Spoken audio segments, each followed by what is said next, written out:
Shalom Bapak Ibu Saudaraku sekalian di mana saja di pada pagi hari ini berada. Salam damai sejahtera.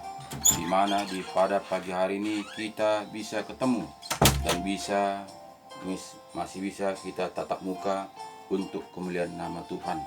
Dan di pada pagi hari ini kita juga akan membaca lanjutan firman yang semalam yang kita baca semalam, bagaimana manusia bangkit. Apakah memang badannya bangkit? Apakah ada tubuh yang baru, tubuh surgawi?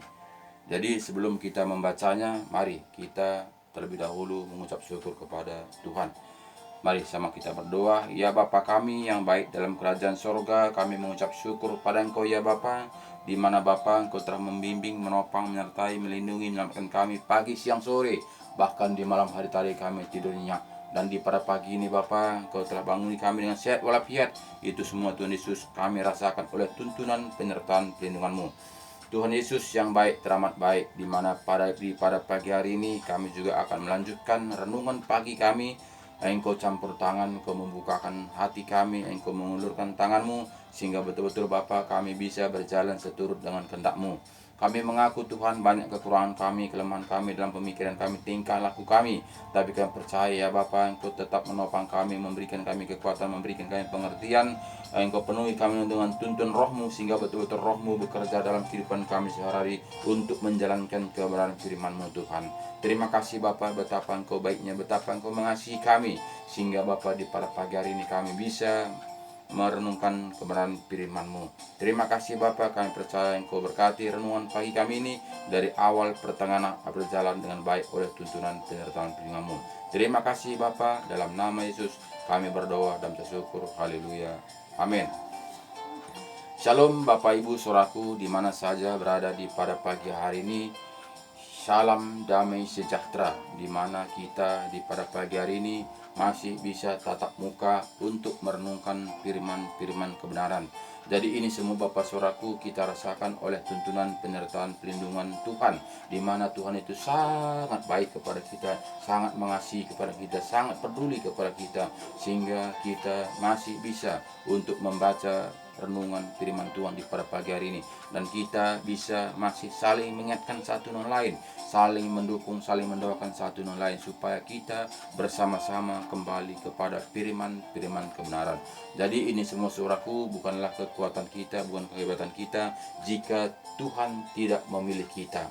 Jadi semuanya itu karena Tuhanlah memilih kita, sehingga kita ada seperti saat ini. Jadi Bapak Ibu Saudaraku, mari kita baca firman Tuhan, di mana di lanjutan semalam tentang kemanakah orang mati. Jadi 1 Korintus 15 kita baca ayat 49. Sama seperti kita telah memakai rupa dari yang alamiah, demikian pula kita akan memakai rupa dari yang surgawi. Saudara-saudara, inilah yang hendak kukatakan kepadamu, yaitu bahwa daging dan darah tidak mendapat bagian dalam kerajaan Allah, dan bahwa yang binasa tidak mendapat bagian dalam apa yang tidak binasa. Jadi Bapak Ibu Saudaraku, sangatlah jelas firman Tuhan mengatakan daging dan darah itu tidak mendapatkan kerajaan Allah. Jadi daging kita ini tetap kembali kepada tanah, karena dia diciptakan dari tanah. Jadi yang masuk ke dalam kerajaan surga itu adalah roh kita. Roh kita yang membuat kita hidup ini. Jadi jika roh kita ini tidak ada, tentu tubuh kita ini tidak bisa lagi gerak, tidak lagi bisa berbicara, tidak lagi bisa melihat, tidak lagi bisa merasakan apa-apa. Dan dia juga semua organ tubuh kita ini akan diam, sehingga mati, sehingga busuk, sehingga kembali kepada tanah. Jadi ini tidaklah mendapatkan kerajaan surga. Jadi Bapak Saudaraku, jangan gara-gara daging kita ini kita masuk ke dalam neraka. Karena seringkali kita membela daging kita ini, sehingga kita upayakan kemana saja. Bahkan kita melihat gara-gara daging ini sakit, kita berupaya kemana saja berobat. Bahkan kita mengantar diri kita kepada dukun, supaya kita mendapatkan kesembuhan daging ini. Nah, jadi Bapak Saudaraku, sembuh pun daging ini, kalau jiwa kita binasa untuk apa? Nah, jadi di situ kita tidak pernah berpikir bahwa kita ini menganggap yang berharga itu adalah tubuh kita ini, sehingga segala cara kita lakukan untuk memperjuangkan kesehatan tubuh kita ini. Padahal yang berharga itu adalah roh kita. Sehat ganteng pun kita, jika tidak roh kita, tidak akan lagi berguna. Walaupun bagaimanapun cantiknya kita, bagaimanapun kita kayanya, bagaimanapun kita hebatnya, jika tidak ada roh kita ini, itu tidak ada gunanya. Pasti juga akan busuk kembali kepada tanah. Jadi marilah kita Bapak Saudaraku, marilah kita menyadarinya apa yang kita utamakan saat ini. Apakah kita mengutamakan daging kedagingan kita, apakah kita mengutamakan roh kita. Nah, jadi sini tadi jelas katanya kepada kita tadi bahwa saudara-saudara, inilah yang hendak kukatakan kepadamu, yaitu bahwa daging dan darah tidak mendapat bagian dalam kerajaan Allah, dan bahwa yang binasa tidak mendapat bagian dalam apa yang tidak binasa. Sesungguhnya aku menyatakan kepadamu suatu rahasia, kita tidak akan mati semuanya, tetapi kita semuanya akan diubah. Jadi sini kita melihat Bapak Saudaraku, jika Yesus nanti datang kedua kalinya, kita tidak mati semuanya. Tapi begitu kita angkat, kita diubahkan, ditanggalkan tubuh kita ini, kita dikasih tubuh baru. Itulah namanya tubuh surgawi, yang tidak mati-mati, yang tidak panah. Jadi kita bukan tubuh kita ini yang bangkit, bukan tubuh kita ini yang diangkat, tapi kita ini diberi tubuh yang baru, tubuh yang panah, tubuh surgawi. Jadi jelas di sini tadi katanya kepada kita supaya kita mengerti, supaya kita jangan bahwa kita merasa kita jika mati kita menunggu di dalam kuburan situ sana, sehingga kita merasa kuburan itu masih berfungsi, kuburan itu masih berkuasa, kuburan itu masih bisa datang untuk berkata-kata kepada kita. Jadi bahwa sini tidak ada hubungan orang mati dengan orang hidup. Nah, karena apa? Karena alamnya sudah beda. Jadi kita nggak lagi ada hubungan kita bisa minta berkat kepada orang mati. Jadi banyak itu terjadi saat ini karena menganggap masih yang mati tadi masih menunggu dalam kuburan, sehingga dia mengatakan, dia pergi cara, Bapak berkatilah cucumu ini, Bapak berikanlah kami berkat, Bapak berikanlah kami ini. Dia sering meminta kepada bapaknya karena menganggap kuburannya di kuburan itu, menganggap dia masih situ. Karena katakannya dilihatnya kita ini, karena dia di sininya ini, walaupun mungkin jenazahnya sudah dibawa udah busuk, tapi dia tetapnya sini. Pastinya dilihatnya kita apa yang kita lakukan ini. Itu perasaan manusia. Jadi Bapak Saudaraku, jika kita mengatakan kita ini orang Kristen, artinya orang Kristen itu pengikut Yesus, marilah kita ikuti apa yang diajarkan Tuhan Yesus. Jangan kita mengikuti aturan-aturan manusia, jangan kita mengikuti aturan-aturan nenek moyang kita. Tapi jika kita mengatakan anak Tuhan, marilah kita kembali mengikuti apa yang diajarkan Tuhan kepada kita. Jadi ayat 5 mengatakan kepada kita, dalam sekejap mata, pada waktu bunyi sang napiri yang terakhir, sebab napiri akan berbunyi dan orang-orang mati akan dibangkitkan dalam keadaan yang tidak dapat binasa, dan kita semua akan diubah. Karena yang dapat binasa ini harus mengenakan yang tidak dapat binasa, dan yang dapat mati ini harus mengenakan yang tidak dapat mati. Dan sesudah yang dapat binasa ini mengenakan yang tidak dapat binasa, ada yang dapat mati ini mengenakan yang tidak dapat mati. Maka akan genaplah firman Tuhan yang tertulis, maut telah ditelan dalam kemenangan. Jadi sini katanya tadi kepada kita tadi, semua kita akan diubahkan ketika Yesus datang kedua kalinya. Kita akan bangkit di mana Tuhan sudah menaruh roh kita ini kepada Taman Firdaus. Kita situ cuma taruh, dan kita akan dibangkitkan kembali. Kita diberi tubuh yang tidak panah, yaitu tubuh surgawi. Jadi bagi orang yang hidup akan diubahkan, tubuhnya diubahkan, akan meninggalkan tubuh ini lama ini, kita diubahkan sekejap, kita akan menjadi tubuh yang tidak panah, tubuh surgawi. Jadi kita itu tidaklah kita membawa tubuh kita yang tubuh duniawi ini ke sorga, tapi kita diberi tubuh yang baru. Jadi di sini kita melihat ayat 25 24 pertanyaan kita, dan sesudah yang dapat binasa ini mengenakan yang tidak dapat binasa, dan yang dapat mati ini mengenakan yang tidak dapat mati, maka akan genaplah firman Tuhan yang tertulis, maut telah ditelan dalam kemenangan. Hai maut, di manakah kemenanganmu? Hai maut, di manakah sengatmu? Sengat maut ialah dosa, dan kuasa dosa ialah hukum Taurat. Tetapi syukur kepada Allah yang telah memberikan kepada kita kemenangan oleh Yesus Kristus Tuhan kita. Jadi bersyukurlah kita kepada Tuhan Yesus di mana kita mempercayainya, di mana kita melakukannya taat dan setia. Jadi bersyukurlah kita mendapatkan kehidupan yang kekal. Jadi tidak kita binasa. Tidak kita binasa karena apa? Karena ada pembela kita. Pembela kita itu adalah Tuhan Yesus.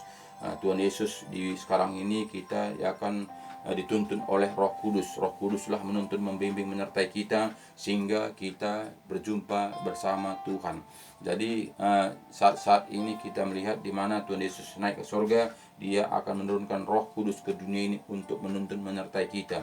Jadi kita tidak tinggalkan begitu saja. Jadi tapi saat ini juga ada Roh Kudus untuk menuntun, menyertai kita, untuk membawa kita ke dalam kerajaan surga sebagai milik kepunyaannya. Jadi Bapak Saudaraku, kita harus mengerti siapa kita sebenarnya, supaya kita jangan terikut-ikut, supaya hati kita jangan ombang-ambing, supaya hati kita ini betul-betul kita meyakini, percaya bahwa kita ini melakukan firman Tuhan, bahwa kita ini mendapatkan kehidupan yang kekal itu. Jadi jangan bimbang, jangan kita mengatakan tak ada surga itu, tak ada neraka itu.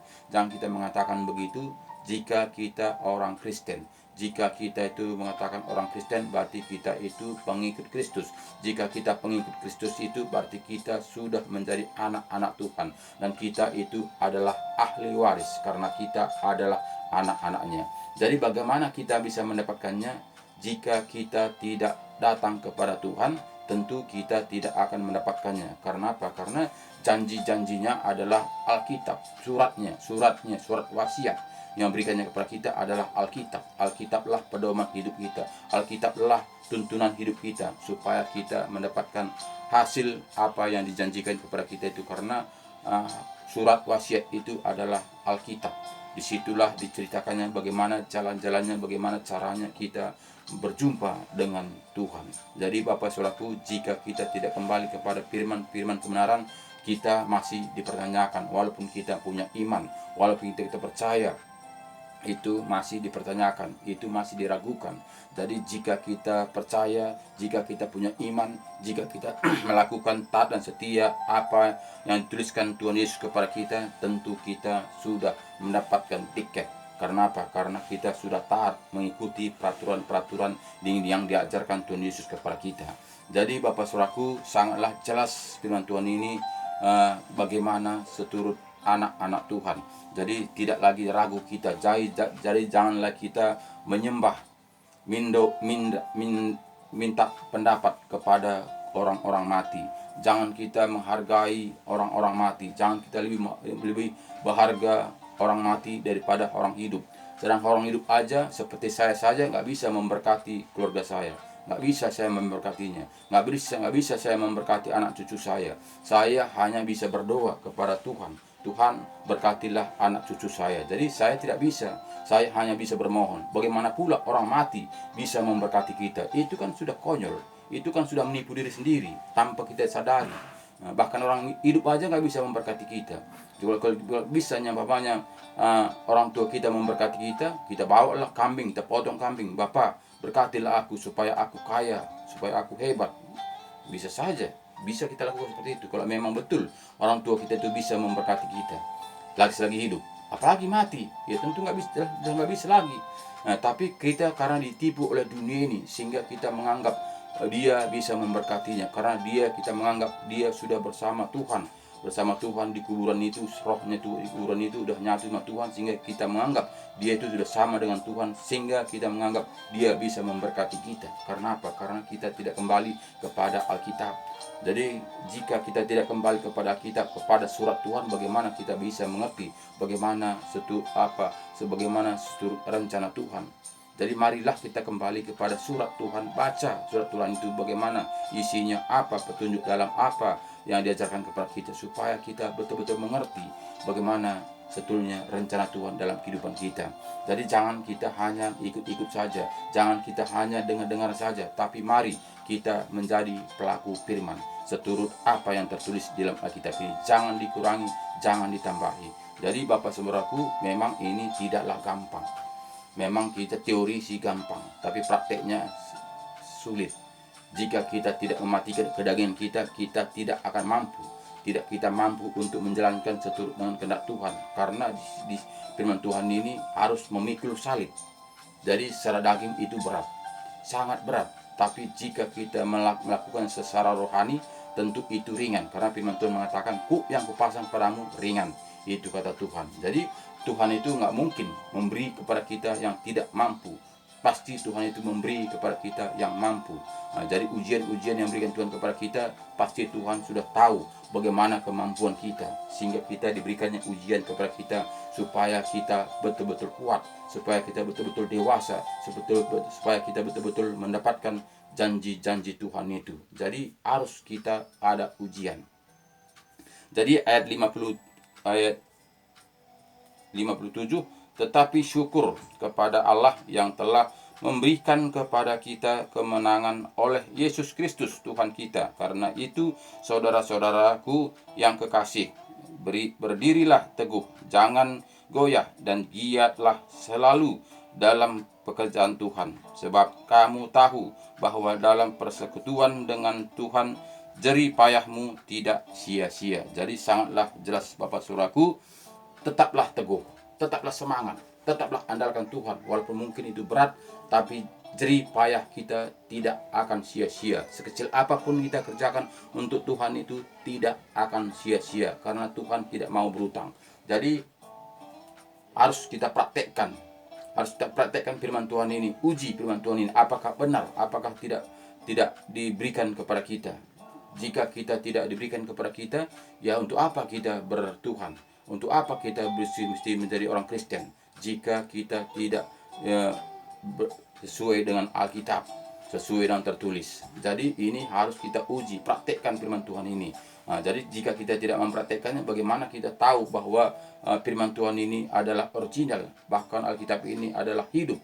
Jadi jika kita tidak mempraktekkannya, jadi harus kita mempraktekkannya, harus kita taat dan setia lakukan, sehingga kita merasakan bagaimana tuntunan penyertaan pelindungan Tuhan itu.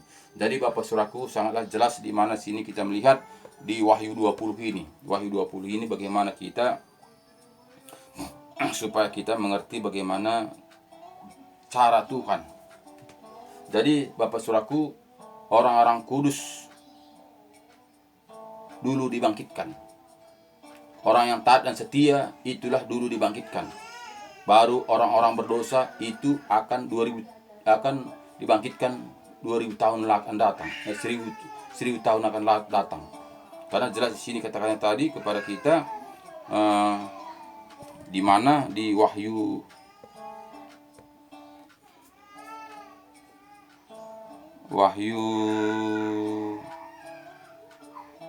20 ayat 4 katakannya begini. Lalu aku melihat tahta dan orang-orang yang duduk di atasnya, kepada mereka diserahkan kuasa untuk menghakimi aku. Aku juga melihat jiwa-jiwa mereka yang telah dipenggal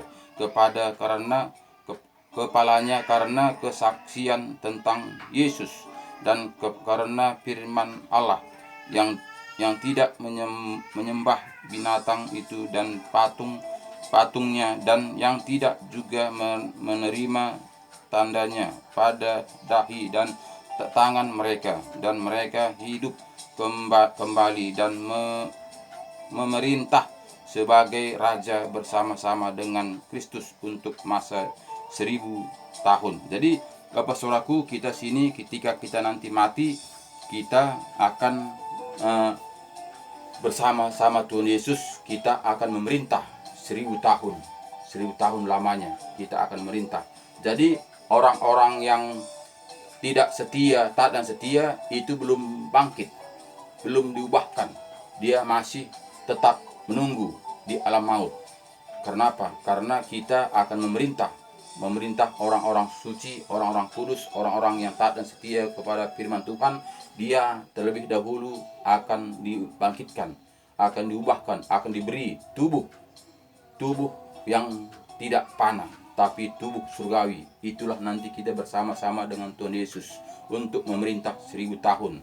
Baru sesudah memerintah kita 1000 tahun, barulah orang-orang berdosa, orang-orang tidak taat kepada firman Tuhan dan setia, itu akan diberikan kebangkitan, diberi tubuh yang nggak tahu tubuh apa yang kasih Tuhan pada dia, sehingga dia akan dibakar selama-lamanya. Nah, jadi sini kita tidaklah sama seperti orang-orang yang tidak mengenal Tuhan dan mengenal Tuhan dan tak setia. Jadi sini kita melihat kita beda, kebangkitan kita berbeda. Nah, jadi kita nanti datang kepada Tuhan Yesus. Ketika nanti Yesus datang kedua kalinya, kita akan diubahkan.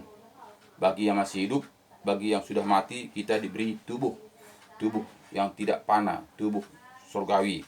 Nah, jadi bagi orang yang tidak taat dan setia, dia belum dibangkitkan, belum diberi tubuh sampai menunggu 1000 tahun di alam maut. Karena di sini jelas katanya tadi ayat 5 mengatakan, tetapi orang-orang mati yang lain tidak bangkit sebelum berakhir masa yang 1000 tahun itu. Inilah kematian pertama. Nah, jadi kita tahu kematian pertama kita akan dibangkitkan. Dibangkitkan berarti kita diberi tubuh surgawi. Nah, itu kebangkitan pertama ketika Yesus datang kedua kalinya ke dunia ini. Nah, dia datang ke dunia ini untuk membangkitkan orang-orang yang taat dan setia. Sesudah itu 1000 tahun kemudian barulah dibangkitkan orang-orang yang tidak taat dan setia. Nah, jadi kita tidaklah sama seperti orang-orang tidak taat dan setia dan bersama-sama taat dan setia. Tidak, tapi kita itu beda. Tapi yang taat dan setia kepada firman Tuhan, dia dibangkitkan lebih awal. Nah, jadi bagi orang-orang yang tidak taat dan setia itu nanti 1000 tahun kemudian baru dia dibangkitkan. Ini jelas sini katanya dari kita, tetapi orang-orang mati yang lain tidak bangkit sebelum berakhir masa yang 1000 tahun itu. Inilah kebangkitan pertama. Berbahagialah dan kuduslah ia yang mendapat bagian dalam kebangkitan pertama itu. Kematian yang kedua tidak berkuasa lagi atas mereka, tetapi mereka akan menjadi imam-imam Allah dan Kristus, dan mereka akan memerintah sebagai raja besar bersama-sama dengan dia 1000 tahun lamanya. Jadi kita melihat Bapak Saudaraku, kita yang taat dan setia, kita akan memerintah 1000 tahun lamanya bersama-sama Yesus. Nah, jadi kita melihat orang-orang yang tidak taat setia, dia masih di alam maut 1000 tahun lamanya, barulah dia dibangkitkan. Jadi lebih dahululah yang taat dan setia. Kita yang taat setia, begitu datang nanti Tuhan Yesus kedua kalinya, kita akan diberi tubuh surgawi, tubuh yang tidak panah, tubuh yang tidak mati-mati. Tapi bagi orang yang tidak taat setia, dia masih menunggu di alam maut sampai 1000 tahun lamanya. Nah, jadi ini semuanya Bapak Saudaraku sangatlah jelas firman Tuhan mengatakan kepada kita. Wahyu 20 ayat 6 mengatakan kepada kita, berbahagia dan kuduslah ia yang mendapat bagian dalam kebangkitan pertama itu. Kematian yang kedua tidak berkuasa lagi atas mereka, tetapi mereka akan menjadi imam-imam Allah dan Kristus, dan mereka akan memerintah sebagai raja bersama-sama dengan dia 1000 tahun lamanya. Jadi Bapak Saudaraku, kebangkitan yang kedua, mati, kita akan bangkit, hidup kembali. Jadi ada kematian kedua kali, makanya kita mati sekali. Itulah tadi yang diberikan Tuhan, tubuh yang tidak panah. Jadi jika kita taat dan setia, kita bersama-sama Tuhan Yesus memerintah 1000 tahun. Jadi mati yang kedua itu adalah seperti yang kita bilang tadi, kebangkitan 1000 tahun orang-orang yang menunggu di alam maut. Jadi sini jelas katanya tadi kepada kita, berbahagialah dan kuduslah. Iya. Jadi harus kita itu bahagia jika kita taat dan setia. Jadi artinya kita itu orang kudus, tak kudus. Katanya saya, kuduslah ia. Artinya kudus ia, kita ini taat dan setia, itulah kudus ia. Jadi ini semua Bapak Saudaraku tidaklah gampang. Tidaklah gampang dengan kudus. Berbahagialah dan kuduslah ia yang mendapat bagian dalam kebangkitan pertama itu. Jadi kebangkitan pertama itu, itulah datang Yesus kedua kalinya. Disitulah kita akan dibangkitkan, diberi tubuh yang tubuh tidak panah, diberi tubuh surgawi. Jadi ini haruslah kudus. Jadi kita kadang sini Bapak Saudaraku, kita menganggap orang Kristen ini, kita menganggap sepele, kita menganggap gampang, kita menganggap ini semuanya asal percaya kita sudah selamat, asal percaya, asal kita mengatakan saya Kristen sudah selamat. Bahkan kita mengetahui orang dunia mengatakan sekali selamat tetap selamat. Padahal tidak Bapak Saudaraku. Memang Yesus sudah datang ke dunia ini tahun 2000 lalu untuk mengangkat semua dosa-dosa kita. Tapi kita itu tidaklah cukup segitu saja. Jika kita mati bersama Yesus, tentu kita bersama-sama dengan Yesus. Seperti kita melihat bagaimana yang disalibkan di sebelah kanannya. Ketika di situ dia percaya, memang situ dia akan berangkat kepada Yesus, kepada ke Taman Paradis. Tapi kita belum mati bersama Yesus. Karena ketika kita menerima Yesus menjadi juru selamat pribadi kita, dibaptis, dikuburkan, kita dibangkitkan, kita belum mati di situ, tapi kita masih ada proses. Masih ada proses berapa tahun. Kemudian barulah kita mati. Jadi dalam proses ini kita harus kudus. Bagaimana artinya kita kudus? Adakah manusia yang kudus? Tentu tidak. Tapi kita itu harus kita melakukannya seturut dengan kehendak Tuhan semampu kita. Karena firman Tuhan mengatakan juga pada kita, lakukanlah dengan hati, dengan semampumu. Jangan dikurangi, jangan ditambahi. Jadi semampu kita melakukan seturut dengan kehendak Tuhan. Tuhan itu tidak memaksa kita, tapi diberikan Tuhan kepada kita dengan talenta yang ada pada kita. Jadi tidak kita melebihi daripada talenta-talenta yang diberikan Tuhan kepada kita. Tidak, tapi Tuhan memberikan kita ini sudah ada talenta masing-masing. Sudah ada diberikan Tuhan karunia-karunia masing-masing. Itulah kita pakai. Makanya kita lihat bagaimana Tuhan memberikan talenta-talenta yang 5, talenta yang 3, talenta yang 2, itu yang Tuhan berikan kepada kita. Jadi itu pergunakanlah semaksimal. Tidak seperti yang satu talenta itu dia dikuburkan takut dia habis katanya, sehingga dia kuburkannya talenta itu, sehingga datang Yesus pertunjukkan kembali, ini talenta yang kau berikan pada saya, itu katanya. Jadi Tuhan marah. Jadi ini Bapak Saudaraku, supaya kita mengerti, kita harus melakukan seturut dengan kehendak Tuhan semampu kita. Taat dan setia. Apa yang dikatakan Tuhan Yesus kepada kita, kita lakukan semampu kita. Jadi saat ini Bapak Saudaraku, kita tahu perintah Tuhan, kita mengerti firman Tuhan, tapi kita melanggar. Nggak apa-apanya itu, yang penting hati ininya. Nggak apa-apanya itu, yang penting iman kita. Itu kita mengatakan, itu perkataan manusia. Nggak ada firman Tuhan mengatakan nggak apa-apa, katanya nggak ada kita katanya begitu. Nggak apa-apanya itu, imanmu yang menentukan, bukan itu. Tapi kita yang membuat, kita mempermudah. Berarti kita yang mengatur Tuhan, bukan lagi Tuhan mengatur kita. Jadi Bapak Saudaraku, haruslah kita sadar siapa yang harus kita ikutkan. Tuhan yang kita ikutkan, apakah kita yang mengatur Tuhan. Nah, jadi kadang-kadang kita Bapak Saudaraku, tanpa kita menyadarinya, kita yang mengatur Tuhan. Kita yang membuat firman Tuhan. Kita yang melakukan firman Tuhan seturut dengan kehendak kita. Bukannya seturut dengan kehendak Tuhan. Jika kita melakukan seturut dengan kehendak Tuhan, tentu kita melakukannya apa yang tertulis di dalam Alkitab ini, tidak mengurangi dan tidak menambahinya. Tapi kita tidak. Banyak kita saat ini kita mengurangi, mentambahinya sesuai dengan kehendak kita, sesuai dengan selera kita, sesuai menyenangkan daging kita. Itu yang kita lakukan saat ini. Jika demikian Bapak Saudaraku, kemanakah kita ini? Apakah kita nanti beri tubuh surgawi itu? Apakah kita diberi tubuh kebinasaan itu?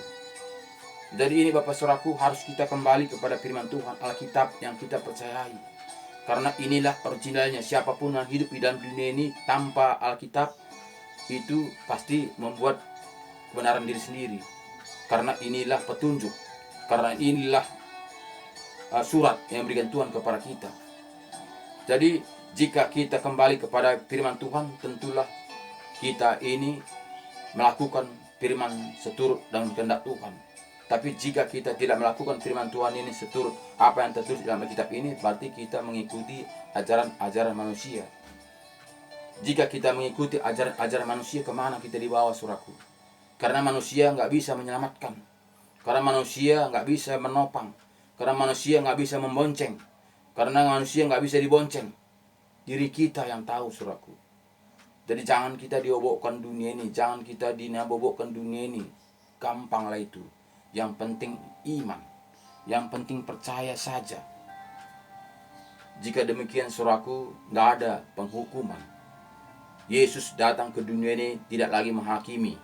Jika kita memang sudah selamat, jika memang kita sudah dibayar dengan lunas sampai akhir hidup kita, berarti nggak perlu lagi kita gereja, nggak perlu lagi kita melakukan firman Tuhan, karena kita sudah dibayar lunas sampai kita mengakhiri dunia ini. Ternyata tidak, Bapak Saudaraku. Firman Tuhan mengatakan, kerjakan keselamatanmu. Bahkan katakannya di Yohanes 14 ayat 12 mengatakan kepada kita, jika engkau percaya kepada aku, kerjakanlah pekerjaan yang aku lakukan. Bahkan lebih daripada itu engkau lakukan, karena aku pergi kepada Bapa. Itu Yesus mengatakan kepada kita. Jadi ada pekerjaan kita. Jadi tidak diam saja. Tidak saya sudah selamat, saya sudah ke gereja, saya sudah menjadi pemilik kerajaan sorga. Jangan kita mengatakan gitu jika kita tidak mau melakukan seturut dengan firman Alkitab kebenaran ini, Saudaraku. Jadi banyak kita ini sekarang ini, Bapak Saudaraku, dibola-bolakan dunia ini bobok